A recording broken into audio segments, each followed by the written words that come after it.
Hello, everybody. Welcome into Sports by GSMC Podcast Network. Today is Monday, September 16th. I hope everybody had a great weekend. We have a lot to get through. Some breaking news. Just a couple of hours ago, Bryce Young of the Carolina Panthers, the second-year quarterback, a man who has only started 18 games in his entire career, has just been benched for Andy Dalton. That is our top story today. We're also going to break down a lot of other week 2 topics in the NFL, as well as previewing the final game of the week between the Eagles and the Falcons happening tonight on Monday Night Football. But before we get into any of that, remember, if you would like to be an even bigger part of the show than you already are, all you need to do is go to gsmcpodcast.net. Or if you are on YouTube, you can use that super chat feature. If you do either of those two things, a message should pop up on the bottom of the screen for you, me, and everybody else around the world to see. If you do have a burning question about sports, anything at all that you would like to ask, go ahead and throw that in the comments. Throw it in the chat. I will get to it as soon as I possibly can. I appreciate everybody so much for sticking around, talking some sports with me here on a beautiful Monday afternoon. But like I was saying, we're going to start off with the breaking news coming out of the NFL as Bryce Young has officially been benched. Not something I expected to see or talk about this year. I felt like a guy, Bryce Young, who was the number 1 overall pick just last year, would have a little bit of a longer leash. Now, I know this is his second head coach. Dave Canales comes in. He says after looking at all the tape, we found out that, or we think he doesn't give us the best chance to win. And while I do agree with him, while I do sit here and I say, yes, I think Bryce Young is not the answer, at least right now, on this Carolina team, Andy Dalton is 36 years old. Andy Dalton is probably better, but is this really better for the future? Now, I'm not going to sit here and say Bryce Young will turn out to be this awesome player. It's pretty clear he is not going to turn into that guy. Bryce Young has consistently been inaccurate. We've seen lots and lots of issues with him in the pocket, not being able to see over the offensive line. And that's not to say short quarterbacks can't work in the NFL. We've seen short quarterbacks work in the NFL before. Hell, Kyler Murray is one of those guys who's being incredibly productive. We saw what he did just last week, cooking the Rams defense that looked very competent against a very good Lions team just a week ago. Kyler Murray is doing his thing. We've had Drew Brees do his thing. Russell Wilson, for a time, was able to do his thing, right? There are short quarterbacks in the NFL that have been able to work. Bryce Young is not one of them. Bryce Young's athleticism, the thing that really set him apart, made him that number 1 overall pick in college football, has not been able to translate to the NFL. He's not able to move in the pocket, get away from the athletes in the NFL like he was able to do in college. It's just not working for him. And I agree with Dave Canales' decision to bench him, but this is a guy that's only started 18 games in his career. And in those 18 games, he's played behind arguably the worst offensive line in all of football for all of them.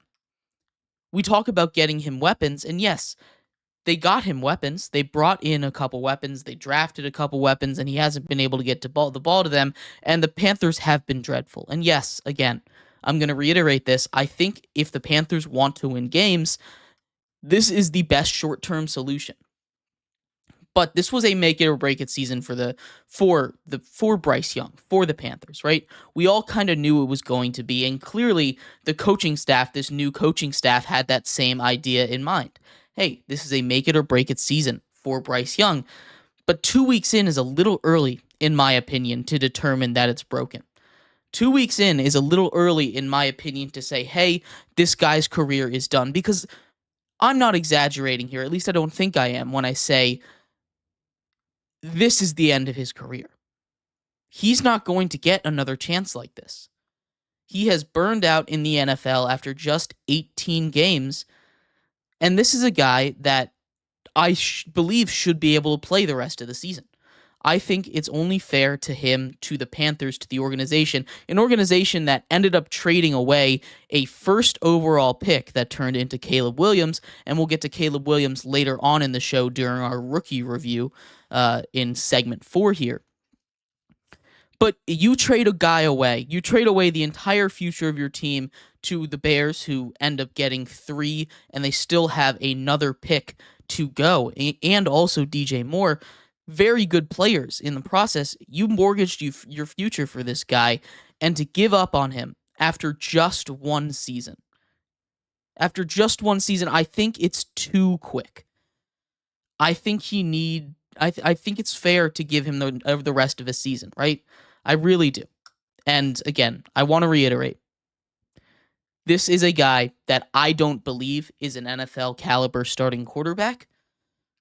But what they've just done after 2 weeks of an NFL season behind a team that has never had a good offensive line, heck, never had a good offensive line, never had an okay offensive line, never had a good running back behind there to take some of the stress off of the quarterback. You can have the greatest wide receivers in the league, but if you don't have a running back there that, makes play action or, just takes a little bit of pressure off the quarterback, it's a lot on him. And again, I'll say it one more time. I don't think Bryce Young is better than Andy Dalton. Andy Dalton, even at 36, I think will have a better ability to push the ball downfield, get it to some of these playmaking receivers. But I don't think Bryce Young is this bad. I think if you got him in a situation, you got him behind the 49ers offensive line. You got him behind the Lions offensive line. You got him behind one of these elite offensive lines in the NFL. I think Bryce Young still has a chance to figure it out. But now that you've benched him in week 2, you've sentenced him to, at best, backup quarterback forever. And with his performances, I don't think he's going to get much of another chance. Maybe you can trade him. Maybe he has a Zach Wilson kind of career arc.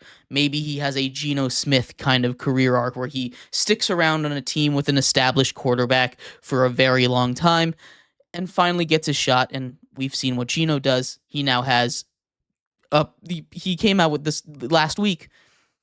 0 throws off target. Literally a perfect game. First time since 2021 that anyone has done that. That is incredibly impressive. Geno Smith has turned into a great quarterback. Maybe we can see Bryce Young have that same kind of arc. But at this point in his career, he's done.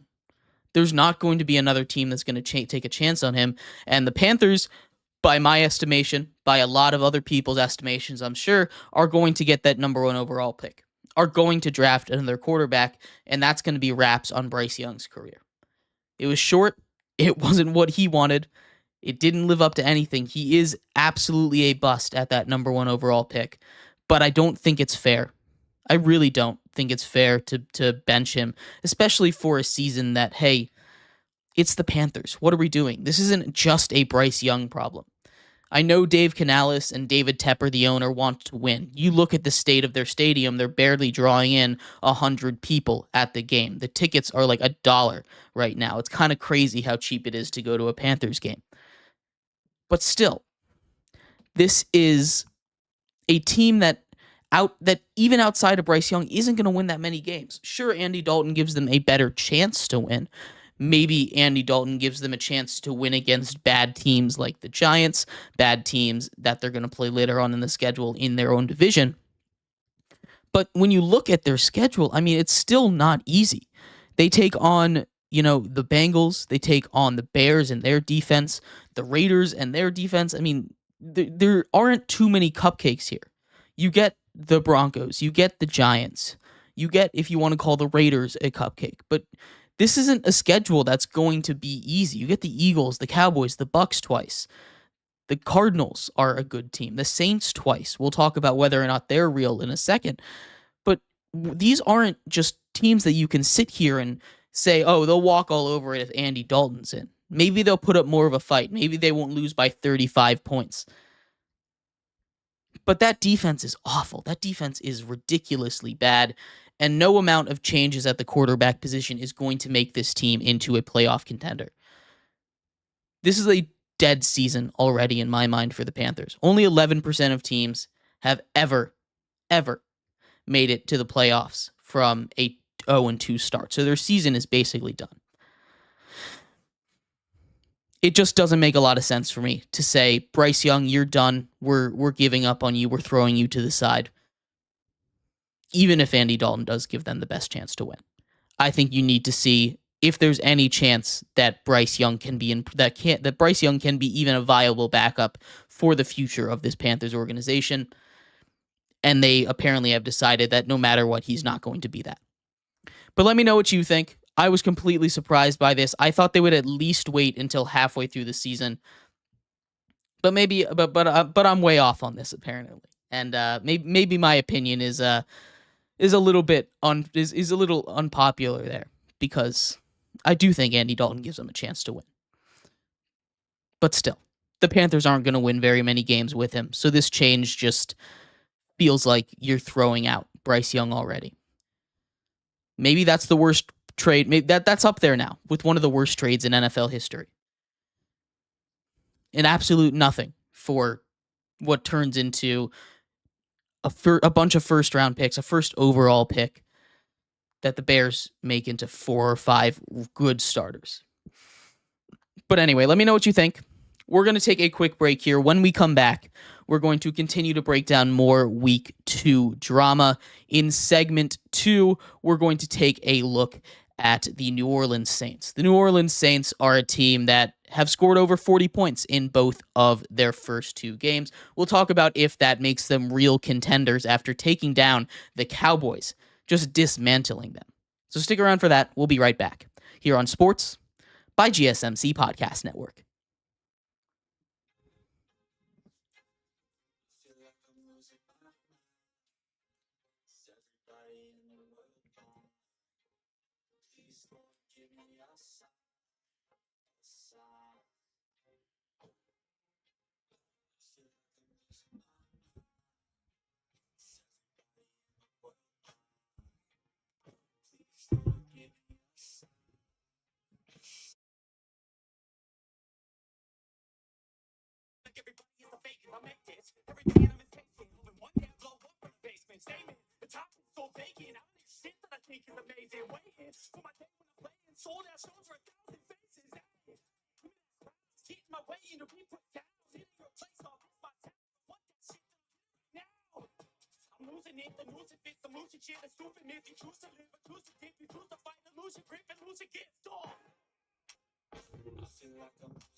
Welcome back to Sports by GSMC Podcast Network. I am your host, Jeremy Lapidus. Today is Monday, September 16th. If you are just tuning in, we just went over how the Panthers have officially benched last year's number 1 overall pick and second-year quarterback Bryce Young in favor of 36-year-old Andy Dalton.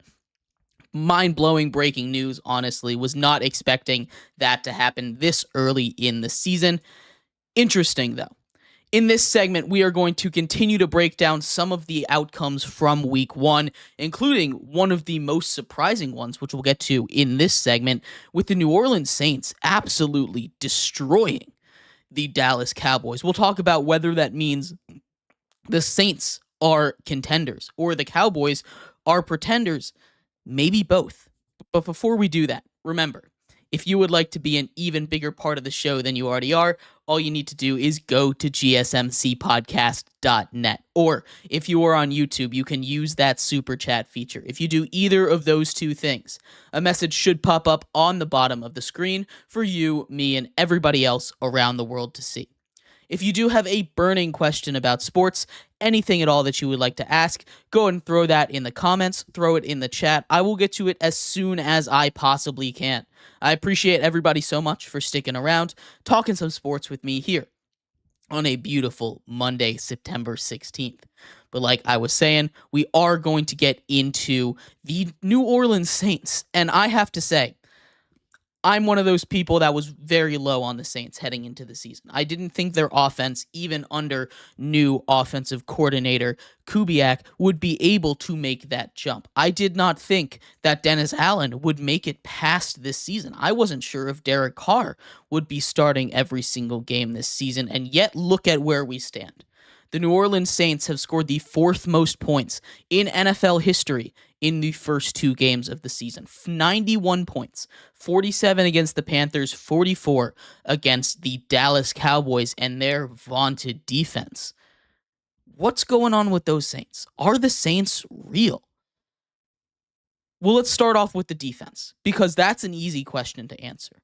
The Saints defense, although I discounted their win against the Carolina Panthers, is a very, very solid unit. Dennis Allen is a very good defensive coach. He always has been. That was his role with the Saints for a very, very long time before when Sean Payton was the head coach. He continues his role here as that awesome defensive coordinator. That's a very good defense. That part is for real. As far as the offense, this is where the questions have to start, because week one was against these Carolina Panthers, the now Bryce Youngless Carolina Panthers. That didn't show me much, honestly. 47 points is awesome, but against the Panthers, who lose their best player, it doesn't show me much. Week two, going into Dallas, taking on the Cowboys with their vaunted defense and putting up 40 points makes me rethink my thoughts on the Saints. Because, I mean, doing it against the Panthers is one thing, right? I feel like any good team in the NFL should be able to put up 30 points on the Panthers. We saw the Chargers put up 28, basically just running the ball down their throats the whole time this week. I think that should be a baseline for going up against the Panthers. The Saints, with their air attack, with Derek Carr doing things that we haven't seen him do in almost 10 years, since he was in MVP conversations with the Raiders back in 2016, they're going to be a problem, especially in a very weak NFC South. Again, they get to take on the Panthers twice. They already checked one of those boxes off. The Bucs look really good, but they have weaknesses. The Falcons I thought were going to be really good. They have very clear weaknesses. We'll see if that was just rust from week one or if it was, the real thing tonight. Excuse me. But the rest of the Saints schedule isn't necessarily the hardest thing either. They take on the NFC East, the Giants, the Commanders, not the toughest teams. They've already taken out the Cowboys. They get the Eagles next week. If they can start off 3-0 with wins against the Eagles, the Cowboys, and the Panthers, that is a dangerous, dangerous resume and something that's going to be really, really hard to look over. This has been one of the bigger talking points all week, right? Or all day, I should say. Are the Saints contenders? And I'm leaning towards yes on this one, because we get to see the Saints offense push the ball downfield effectively. Rashid Shaheed is one of the best deep threats in the league. Pure deep threats, pure speed threats in all of football. Looks like a young Deshaun Jackson out there. Maybe not quite to that level, but it's 2 weeks in a row with a home run, 60-plus yard touchdown to Rashid Shaheed, a guy that has always flashed that potential to be that deep threat weapon. But Derek Carr last season wasn't always able to get him the ball, whether that be because the offensive line is not very good or because he just wasn't getting open. This offense hasn't changed that much either from last year.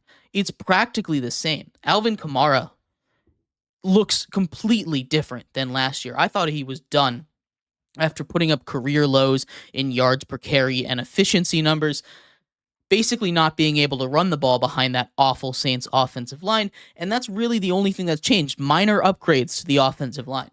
Not much else. Alvin Kamara is now rushing for 5 yards a carry. Alvin Kamara has scored 6 touchdowns from scrimmage, I believe, including 4 yesterday against the Dallas Cowboys. He's not only running the ball for 5 yards a carry, which is a complete upturn back to where he was pre-suspension, but this Saints team is able to get him the ball, and he's now taking screen passes 60 yards completely untouched against a good defense. If this is what the Saints are able to do, if this is what the Saints are going to be looking forward, this is a very scary team because they've always had the pieces. We talked about for a very long time the Saints being able to just kind of tread water despite not having, the most talented roster, but their roster has always been talented. Their defense has always been pretty stacked.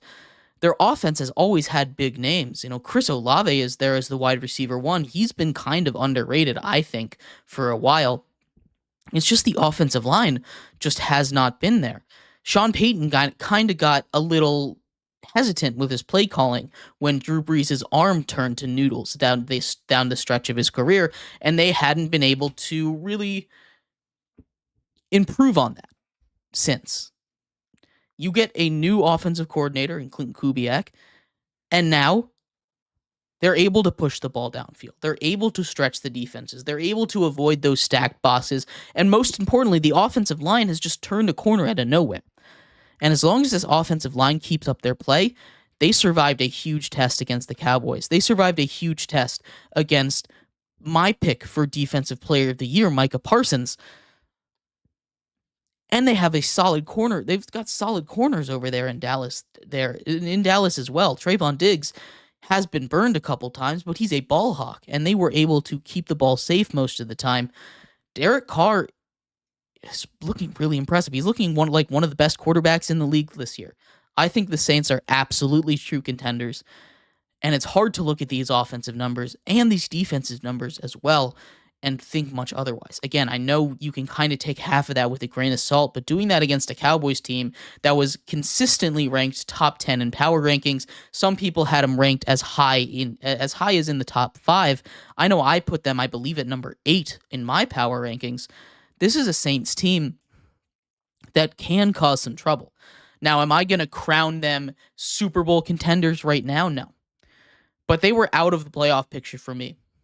To be completely honest, they've squarely put themselves smack dab in that playoff conversation. And if they're able to do it week 3 against the Eagles, I think they're absolutely going to be able to be in those conversations for the best team in the NFC. We saw the 49ers lose to the Vikings. The Vikings are a good team. They're not the best team in the NFC. Who else is better in the NFC? Are we looking at the Eagles? They looked really good, but are they really the best team in the NFC? We'll see. They get to play the Saints next week. The Cowboys, they've already beaten them. Are the Bucs the best team in the NFC? No. The Lions, they just lost to the Bucs. The NFC is looking very weak. There's no one sitting on top of the throne on the top over there, and I think if the Saints are able to beat the Eagles in week 3 after dominating the Cowboys, dominating the Panthers in these first 2 weeks of the season, you could have a serious conversation about the Saints being the team to beat in the NFC conference. I think they're for real. Let me know what you think, though. I know that might be going a little bit far, but this offense looks for real and looks scary going up against a very good defense. But again, I'd love to hear your thoughts on everything Saints, if you think they're for real or not. We're going to take a quick break. When we come back, we're going to, again, continue talking about the NFL, this time turning our attention to the Harbaugh brothers. One of those teams is going up. One of those teams is going down. We'll talk about if either of those trends are for real and what needs to change with the Ravens and what needs to continue for the Chargers for their seasons to fix themselves or continue on the path that they're on. So stick around for that. We'll be right back here on Sports by GSMC Podcast Network. Of sports talk without having to pay for it? GSMC Sports Network is available on YouTube. Just search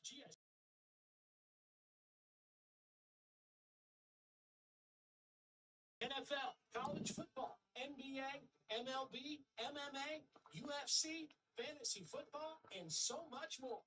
GSMC Sports Network has shows running all day long. with new sports shows starting every 2 hours. Just like on your favorite cable sports channel, except GSMC Sports Network is absolutely free. Just search GSMC Sports Network on YouTube to catch one of your new favorite shows, like the GSMC College Football Podcast, Chip Shot Football Podcast, Hoops and Heels Women's Sports Podcast, GSMC Basketball Podcast, and so many more.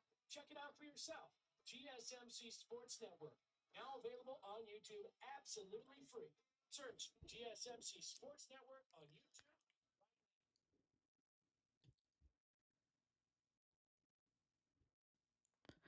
Welcome back to Sports by GSMC Podcast Network. I am your host, Jeremy Lapidus. Today is Monday, September 16th. If you are just tuning in, we've been going over all the biggest storylines from the NFL Week 2, the fallout from it. Bryce Young officially benched by the Panthers today, just a couple of hours ago.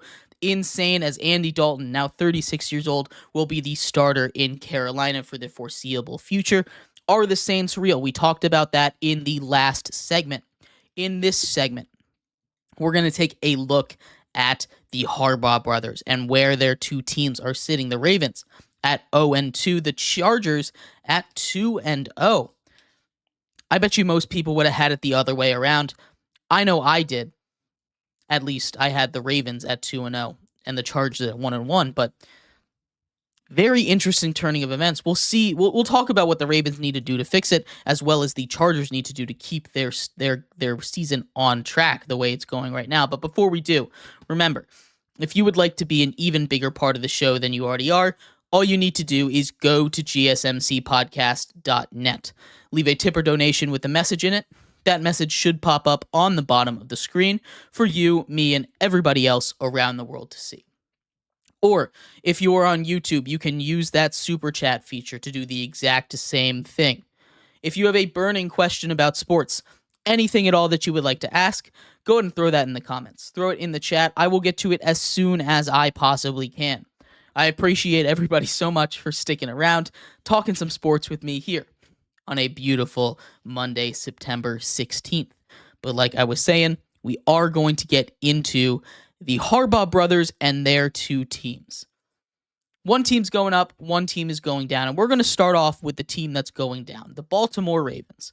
The Baltimore Ravens are coming off of a season where they won the NFL regular season. Woo! They had the best record in all of football in the regular season, took them all the way to a AFC championship game where they lost at home to the Kansas City Chiefs, the future Super Bowl champions, by just 7 points. And now they're 0-2. The Ravens seemingly made some improvements this offseason. They bring in Derrick Henry, trade him out for their old running backs, which are now the stable of backs over in LA with the Chargers. And John Harbaugh's brother, Jim Harbaugh, who accepted the positions over there, J.K. Dobbins, finally healthy, is going off. Gus Edwards will find a way to vulture some touchdowns because that's just what Gus Edwards does. But getting back to the Ravens, Derrick Henry comes in. That's supposed to be an immediate upgrade.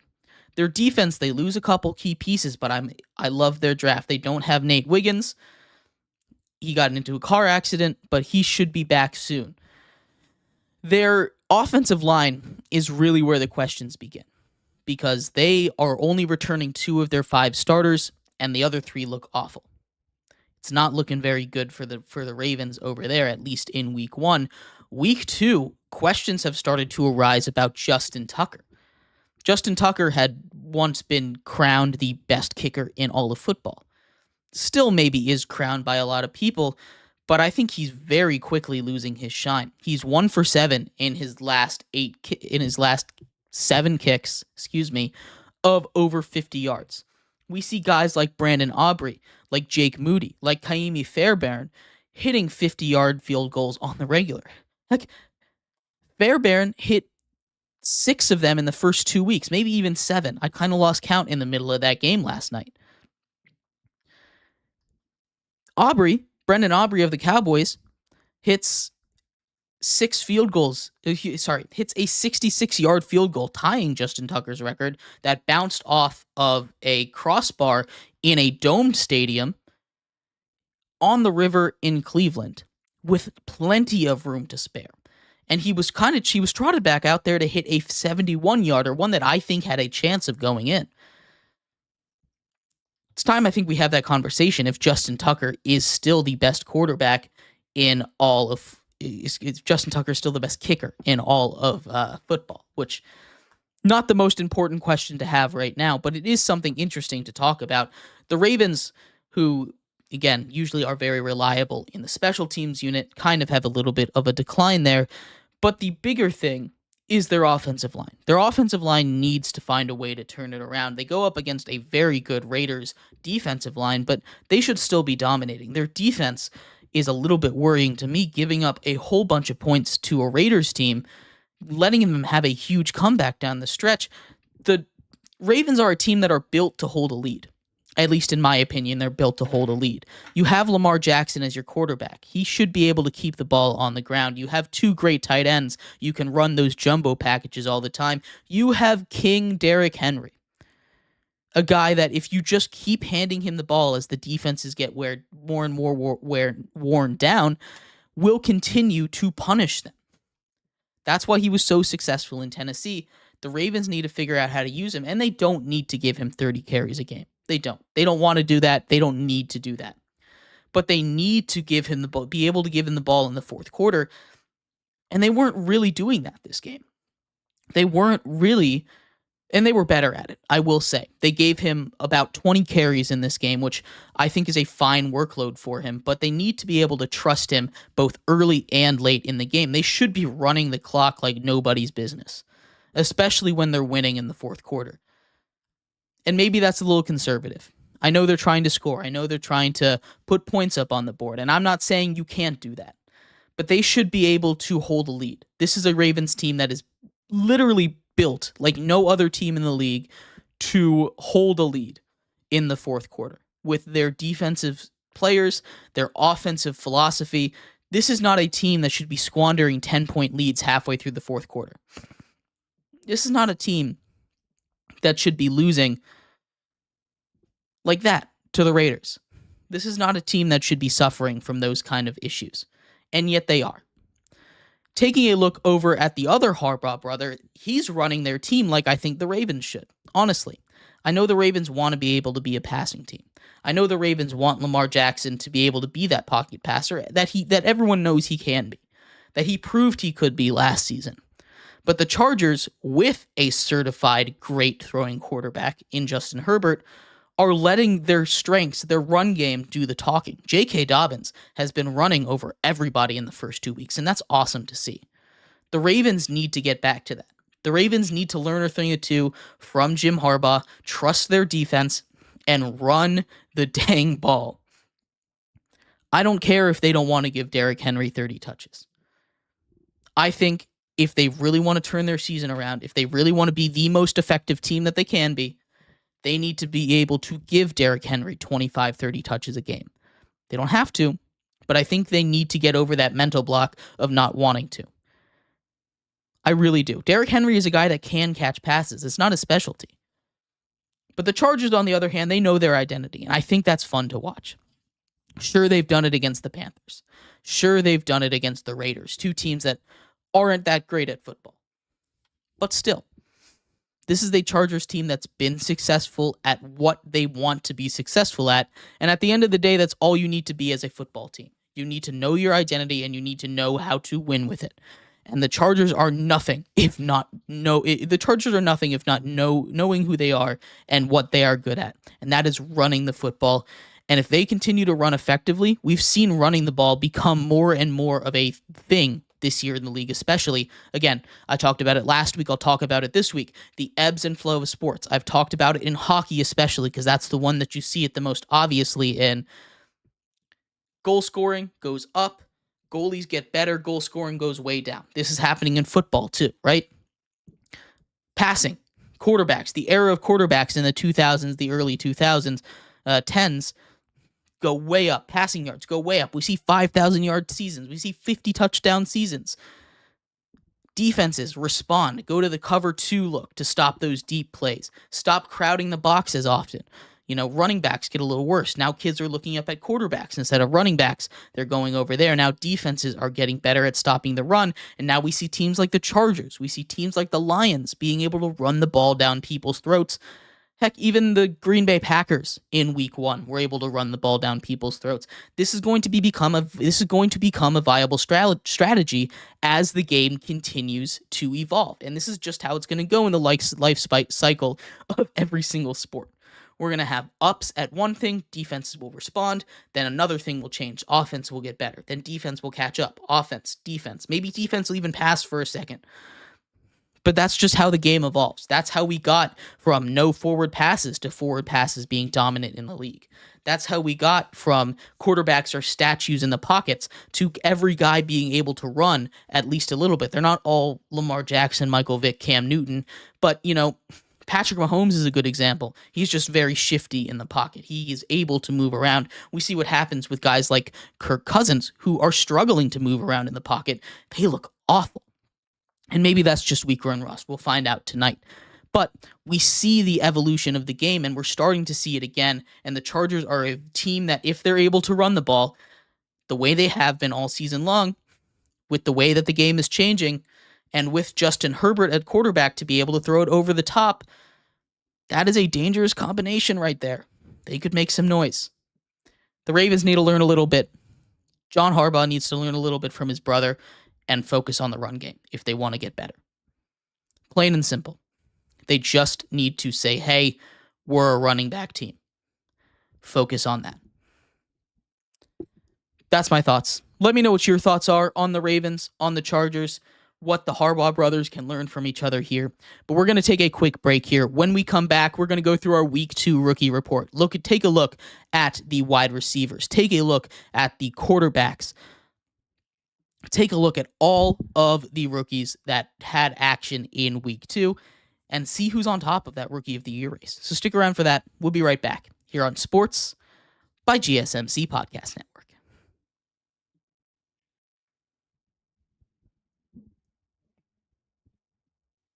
For the best and latest podcasts available anywhere, go to the podcast app on your cell phone and type in GSMC to access free content-rich podcasts on health and wellness, book reviews, sports, entertainment, relationships, social media, movies.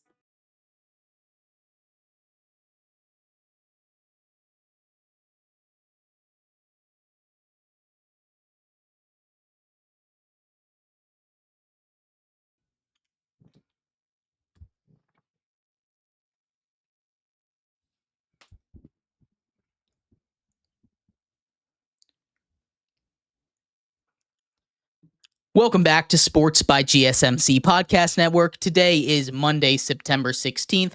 I am your host, Jeremy Lapidus. And before we get into our segment 4, we have some breaking news. Breaking news coming out of the NFL. Another receiver from the Rams is going on to IR. Cooper Kupp joins Puka Nacua on the IR as the Rams team is falling apart. Both of their top 2 receivers, half of their offensive line, their defense is going down. Matthew Stafford gets hurt. This is not the injury bug. The injury monster is after the Rams. They just have the worst injury luck. Now DeMarcus Robinson, number 1 receiver, maybe Tutu Atwell. We'll talk a little bit more about it, see who can step up tomorrow. But breaking news, the Rams send Cooper Kupp to the IR after he had such a promising start to his season, and he left early, right at about halftime in that game against the Cardinals this week. In this segment, though, we're going to talk a little bit about rookies. Maybe a rookie receiver from the Rams can step up. But we're going to take a look at the rookie report. We had a bunch of really good weeks from rookie receivers. Marvin Harrison Jr. stepping out of the shadows, going 4 for 130 and 2 touchdowns. Malik Neighbors, his first ever 100-yard game, and more as Jaden Daniels gets his first win. We'll talk about the good, we'll talk about the bad as well. But before we get into that, remember, if you would like to be an even bigger part of the show than you already are, all you need to do is go to gsmcpodcast.net. Or if you are on YouTube, you can use that super chat feature. If you do either of those two things, a message should pop up on the bottom of the screen for you, me, and everybody else around the world to see. If you do have a burning question about sports, anything at all that you would like to ask, go and throw that in the comments. Throw it in the chat. I will get to it as soon as I possibly can. I appreciate everybody so much for sticking around, talking some sports with me here on a beautiful Monday, September 16th. But like I was saying, in this segment here, we are going to get into the NFL rookie check-in, the NFL rookie report, and we're going to start off with the wide receivers because the wide receivers have been going off. Brian Thomas Jr. of the Jaguars scored another touchdown this week. He only had 2 catches, but he was incredibly effective for a Jaguars offense that's been very anemic to start off the season.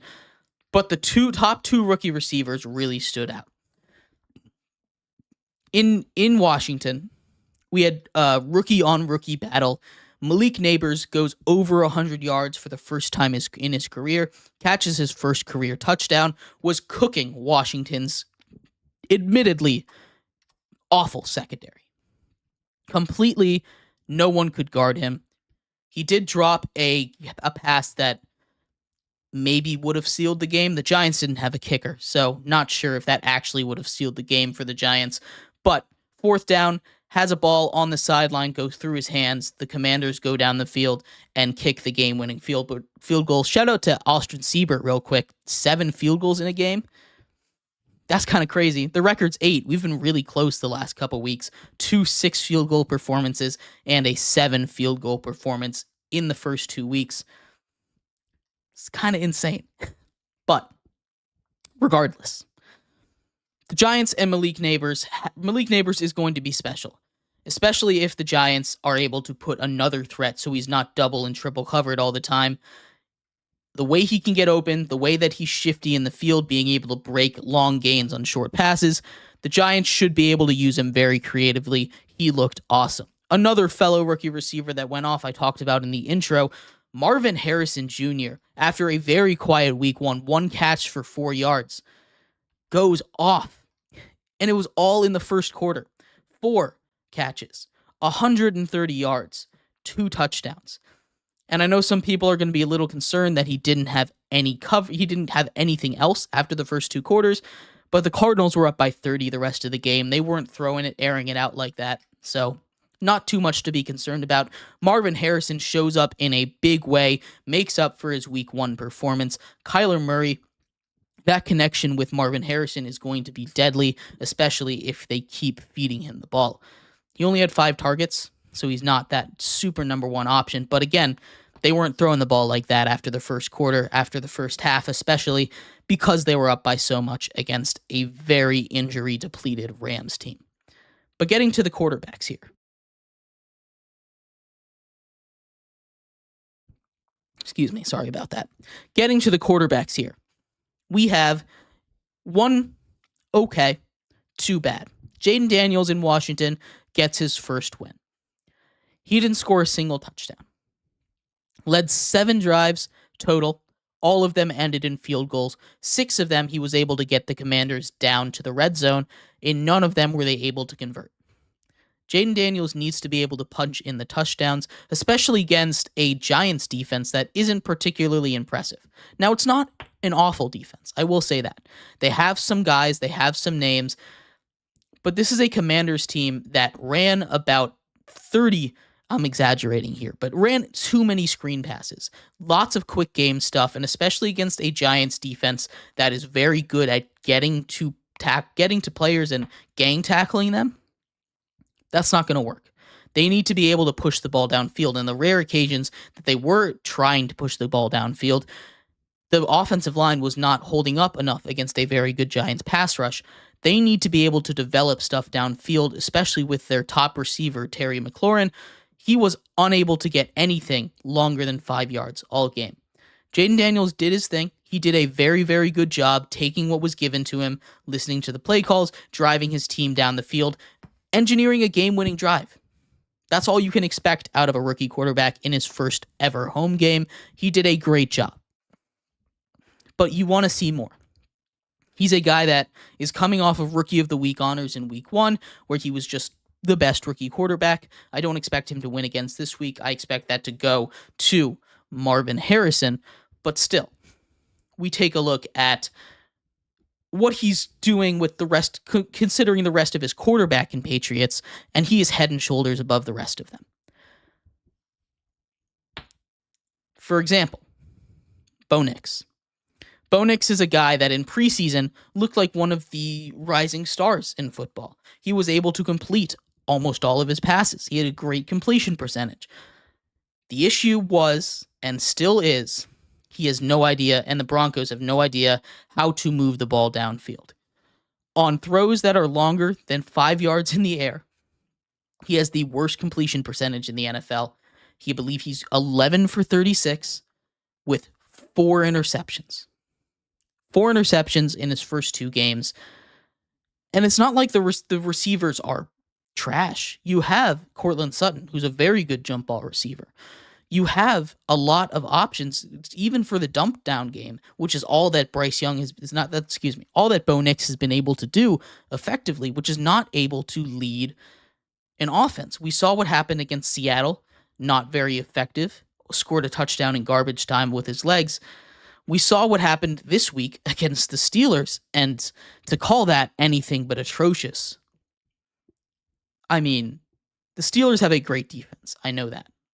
Everyone knows that. TJ Watt is a difference maker, a havoc causer, someone that you don't want to see lined up against you if you are a quarterback. But Bo Nix needs to be better at throwing the ball even 5 yards down the field. I brought out the 10-yard stat, but 5 yards, you can't even get it halfway to the sticks on first down. It's really disappointing. It really is. You're supposed to have an offensive genius at head coach in Sean Payton, but he's been incredibly conservative. We talked about it when we talked about the Saints. He's been incredibly conservative for the last few years of his career, and that isn't changing with Bo Nix. Whether that's what he expected out of Bo Nix or it's because all Bo Nix can do, it needs to change. Bo Nix needs to have the ability to throw the ball downfield. Otherwise, you're not going to win games. Maybe you turn to a guy like Jared Stidham. Maybe you turn to a guy like Zach Wilson, who at least at a minimum have the ability to push the ball downfield. And I'm not saying you need to make that change now. I'm just saying there is a line where if your quarterback is not able to throw it 10 yards down the field, if your quarterback is not able to throw it 5 yards down the field, you might as well line up in Wildcat every single play. You might as well not even have a quarterback on the field, because I bet you could have a running back that could run a couple screen passes, but you need to have a quarterback that can threaten the ball down the field, open up those running lanes so the offense can be effective. And until that happens, the Broncos are going to continue to look like one of the worst offenses in the league. Bo Nix is not fixing that. And then the number 1 overall pick, Caleb Williams. Caleb Williams has not looked great. He came out when he was drafted, texted the new punter out of Iowa, hey, you're not going to have to punt that much. He's punted for 200 yards more than the Bears' offense have gained. Caleb Williams, and it's not his fault, I'm not saying it is. Caleb Williams looked okay last night when he was able to get the ball out quick, like Jaden Daniels was doing all game. He was incredibly efficient, but it was all screen passes, it was all short passes, all first reads, all quick time passes. When he held the ball for any longer than like 2.5 seconds, that Bears offensive line was unable to help him, was unable to protect him for any kind of acceptable amount of time. That Bears offense was unable to hold back a Houston pass rush that, while it is very good, is nothing like some of these teams that they're going to play soon, is nothing like the Rams pass rush even, is nothing like the Lions pass rush. Aiden Hutchinson's with five sacks in just one game against the Bucs. A much better offensive line. You have to play them twice. This is going to be a tough year for Caleb Williams, and we saw his escapability. He was, even in vain, able to escape 4 out of 5 pass rushers a lot of the time. It's dangerous, though. He loses a lot of yards on those sacks. He gets in troubles. That's where he threw his interceptions against the blitz. He needs to be able to get that lookout, get better against the blitz. This Bears defense is doing everything they can to win these games. Everything. That Bears defense is awesome. They held a very good Texans offense to 19 points, turned them over in the red zone, kept the Bears in this game even when their offense was unable to move the ball point blank, period. If the Bears want to be a good team, if they want to not ruin another great defense like they did when Mitch Trubisky was here, they need to fix that offensive line, and they need to do it quickly because Caleb Williams is going to develop bad habits with the football if he's continuously rushed this much, this quickly. Now, he looks fine under pressure. I'm not saying he's bad. I'm not saying he's been bad. He's been okay. But that offensive line, especially the interior offensive line, is unacceptable the way that they've been playing, and Caleb Williams is going to start to develop bad habits with them. And that's not going to be good for the future of the Bears. We'll see what happens, because Justin Fields is winning games now behind a competent offensive line. Not that he's doing that much, but they're winning games at a minimum. Not even putting up 20 points, but games are being won. We'll see what happens, though. Let me know what you think of these rookies. Who's in charge of the Offensive Rookie of the Year right now? I think it's Jaden Daniels. Maybe it's even one of those receivers. But again, let me know what you think. We're going to take a quick break here. When we come back, we're going to preview Monday Night Football between the Philadelphia Eagles and the Atlanta Falcons. So stick around for that. We'll be right back here on Sports by GSMC Podcast Network.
Welcome back to Sports by GSMC Podcast Network. I'm your host, Jeremy Lapidus. Today is Monday, September 16th.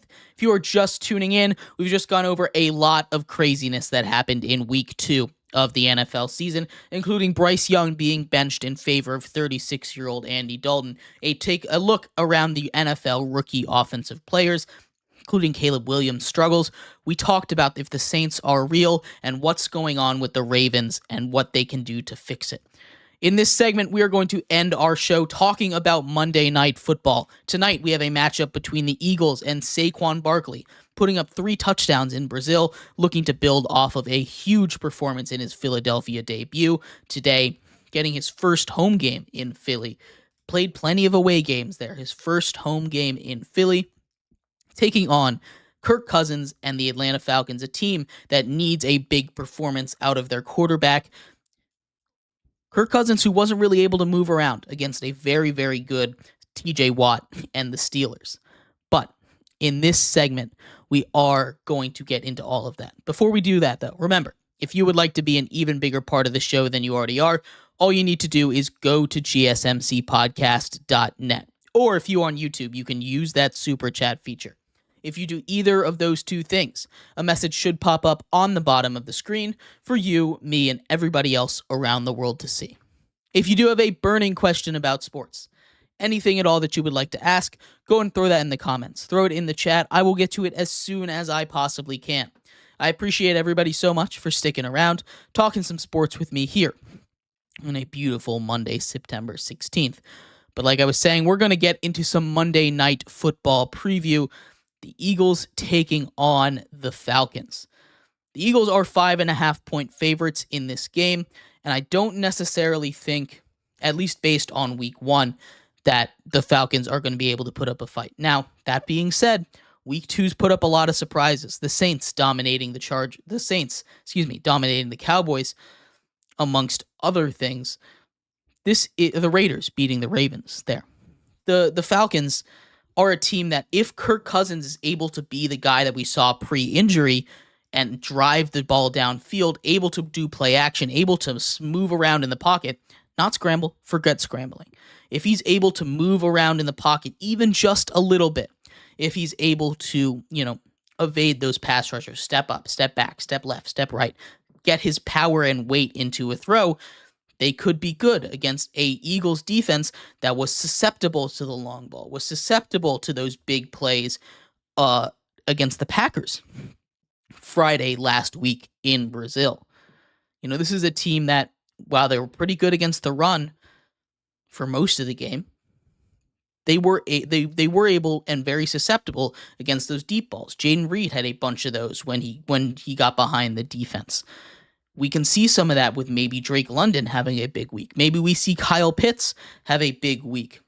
This is a team that has weapons. Bijan in the past game, we just need to see if Kirk Cousins is able to be the Kirk Cousins of old. And that will and always has been the question of this Falcons team. Because the Falcons made a big swing this year. The Falcons went out and paid Kirk Cousins all that money coming off of that Achilles injury, and he has not been able to move. Maybe that's play calling. Maybe that's what he's got comfortable with. But if he is unable to move, again, this Eagles team is going to absolutely destroy him. I don't have too much confidence that he is going to be able to move around based off of week 1. And if he isn't, we're on Michael Penix alert. Potentially on Michael Penix alert. Michael Penix, of course, was drafted with the 8th overall pick in this year's NFL draft, the 4th quarterback taken off of the board, ahead of J.J. McCarthy, ahead of Bo Nix, behind Drake May, Jaden Daniels, and Caleb Williams. One of the most interesting picks in all of the draft. Maybe it was an insurance policy in case Kirk looked like this and wasn't ready. In that case, bravo for the Falcons for having a backup plan. They didn't play him in the preseason, though. Maybe they were trying to emulate the Packers, getting a quarterback way too early, sitting him for his entire rookie contract. I don't think that's what they say the plan was. I don't know if that's something you can really just hope to emulate all the time, especially while you pay the quarterback from somewhere else during that offseason. Makes it look a little bad. But Michael Penix, in his short, limited action in the preseason, looked good. He was able to push the ball downfield. He was able to move around in the pocket. Again, preseason is not the regular season. We see that with Bo Nix especially. But if Kirk Cousins is unable to push the ball down the field, if Kirk Cousins is checking the ball down and unable to move around in the pocket, it doesn't make sense for him to be out there. This is a Falcons team that's trying to win games. This is a Falcons team that went all in, traded for a couple of key defensive pieces, traded for Matthew Judon, traded or signed Justin Simmons off the streets, a very, very good safety, a very, very good pass rusher. But they're not going to be able to do anything offensively without the quarterback. And if Kirk Cousins shows up like he did last week, I don't necessarily think Michael Penix gets in this game, but I think there's a real shot. Michael Penix gets in against the Chiefs, gets in against the Saints in week 4. If Kirk Cousins is unable to move around like he needs to.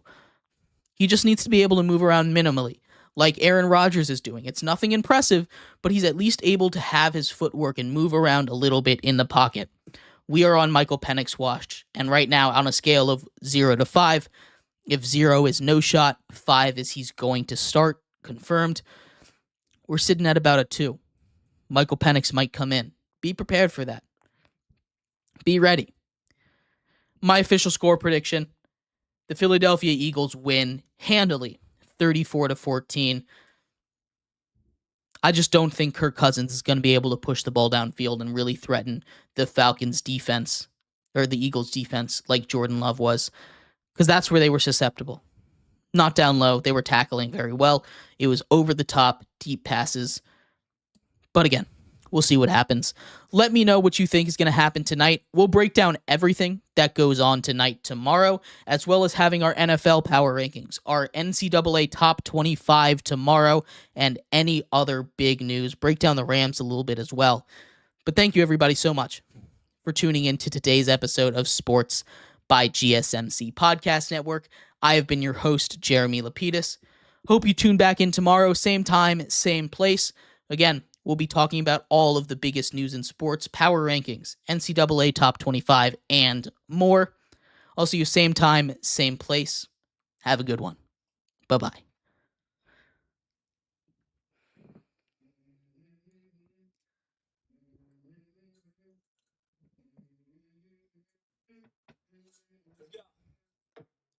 I wake up to a little bit of drool on my pillow, feel like it's gonna be a bad day.